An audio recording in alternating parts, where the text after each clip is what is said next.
Mwiriwe neza mwese mukomeje gukurikirana ibiganiro ndetse n'amakuru aca kuri chaîne ya Narina Media, mukomeze kugubwa neza aho muherereye hose mu bice by'isi bitandukanye. Amahoro y'Imana akomeze kubana namwe. Tubifuriza rero umutekano ndetse n'amahoro mu byo mukora, mubiboneremo umugisha. Kuri ingenzi ari kugenda avugwa ku binyamakuru bigiye bitandukanye. Indege ya Boeing yafashwe n'inkongi, abagenzi barenga 179 bararusimbuka. Dukomereze rero hakurya y'amazi, twambutse inyanja, tuhasanga uyu mugabo bita Zelensky yasabye Uburayi kumufasha kuzamura imishahara y'ingabo za Ukraine. Ngayo nguko rero urumva ibintu byakomeye hano. Uburundi bushinjwa gutoza FDLR no kuyiha ibikoresho.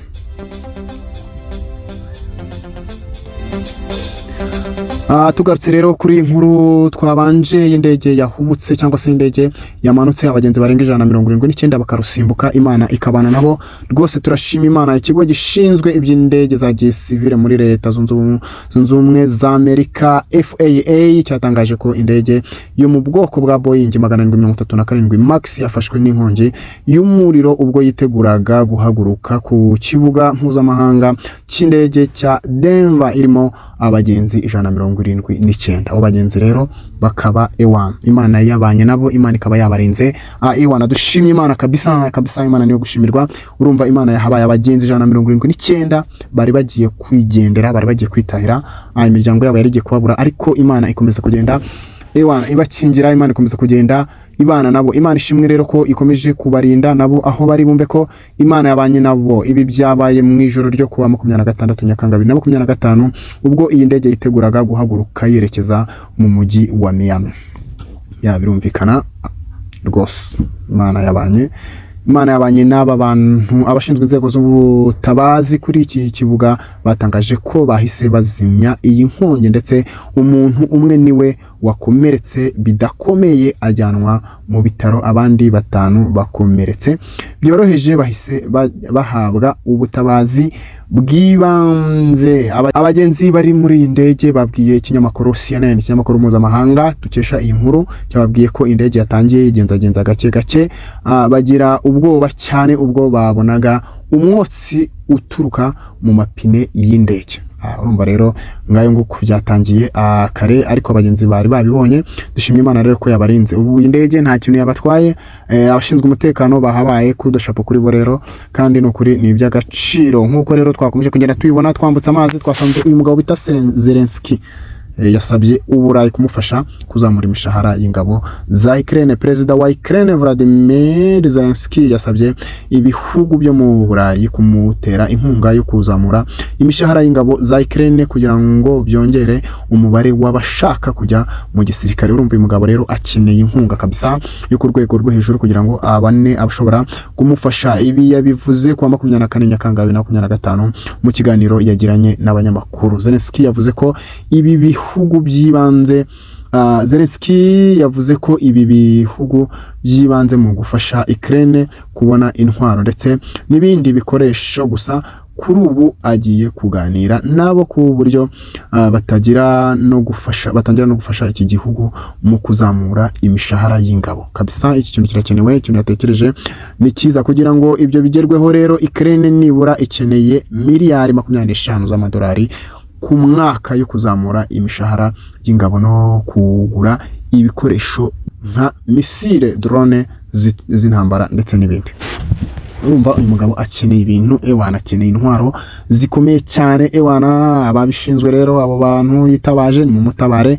Buranye naho umugabo aguye ngo umuntu arenzaho twatsi ewana, ubwo yabitabaje yabonye ko mu bishoboye, kandi twizere ko hari icyo muri bubikoreho. Uburundi bushinjwa gutoza FDLR no kuyiha ibikoresho. Ibi twamye tubivuga tubihakana ewana, kandi Rugaba yazindutse abivugaho, aravuga ati umuntu wese wifatanya, umuntu wese ufasha izi ngabo za FDLR, ndamubwiza ukuri ko igihe cyose azaba yafashwe nta mahoro, nta mutekano n'umwe azigera abibonamo. None hano turahabona inkuru igaragaza ko Uburundi bukomeje gufasha izi ngabo za FDLR. Sinzi ikirore ubu Burundi buri gushaka. Mwabagabo mwe ibi bintu mubyumve, aba bantu mubigishe, abantu mubabwire, abakunzi babo bababwire, kuko ndabona ewana ibyo bari gushaka atari amahoro. Umutwe wa MRDP twirwaneho ukorera mu ntara ya Kivu y'Amajyepfo watangaje ko hari abarwanyi b'umutwe w'iterabwoba wa FDLR batorejwe mu Burundi bakanahabwa n'intwaro kugira ngo batsembe ubwoko bw'abanyamurenge. Kabisa ibintu turabyamaganye. Umuntu n'inkundi abantu batoza aba bantu kugira ngo bajye kwica abantu bundi bakwiye gutozwa gukora neza, ntabwo abantu bakwiye gutozwa kujya kwica abandi. No, ibyo ntabwo ari byiza. Ntabwo Imana yaremye abantu bo kwicwa, ntabwo Imana yaremye abantu kugira ngo mujye mugambana. Hoya kabisa, ibyo bintu turabibagushije. Mwongere mugire umutima wa kimuntu, kuko aba banyamurenge nabo ni abantu nk'abandi, ni ubwoko bwaturutse ku Mana, bava amaraso nk'abandi, bava amaraso nk'amwe. Abantu kabisa, ibyo bintu bitekerezo kugira ngo mugomeze guhagarika. Igihe rero cyakomezaga cyandika iyi nkuru cyagize kiti, yagize ati boherejwe ku bwinshi mu duce twa Ruvungi, Rubarika, Rurambo na Minembwe, bivanga n'imitwe ya Wazalendo n'abasirikari ba FARDC. Mu by'ukuri ibintu dora tubivuga buri munsi, ntabwo ibi bintu ntabwo tubikeneye.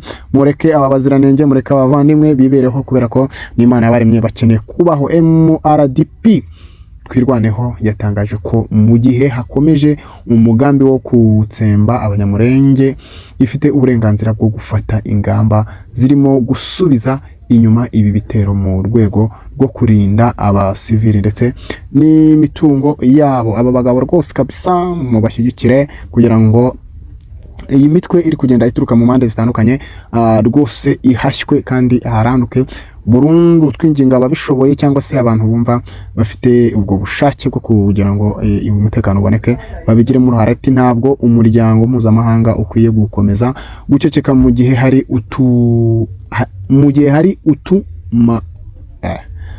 hano ndabona kubisoma bikomeje kugorana. Aravuga ati ntabwo umuryango mpuzamahanga ukwiye gukomeza guceceka mu gihe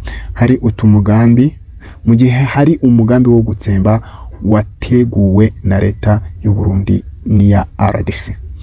Reka dusubiremo iyi nkuru. Aragira ati ntabwo umuryango mpuzamahanga ukwiriye guceceka mu gihe hari umugambi wo gutsemba wateguwe na leta y'u Burundi ndetse na RDC. Urumva ko leta y'u Burundi ndetse na RDC bikomeje kwivanga mu bibazo bya politiki. Ibintu ntabwo ari byo. Perezida wa MRDP twirwaneho Fred Kanikirukema mu cyumweru gishize yatangaje ko kuva 2017 imidugudu 357 y'abanyamurenge yatwitswe, inka zabo zirenga 7,000 zirasahurwa, bigezwemo uruhare rukomeye na leta ya RDC.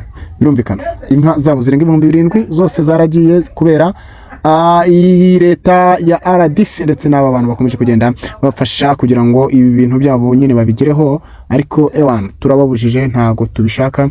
Izi ngabo zikomeje gutozwa kugira ngo zijye kwica abantu rwose. Wapi, ibi ntago ari byo. Turabikumiriye kandi turabihagaritse hamwe no gusenga Imana. Abanyamurenge muhaguruke musenga Imana kugira ngo ikomeze kubarengera. Reka rero dukomeze tubabwire ngo amakuru yacu nagagaruka. Ciao.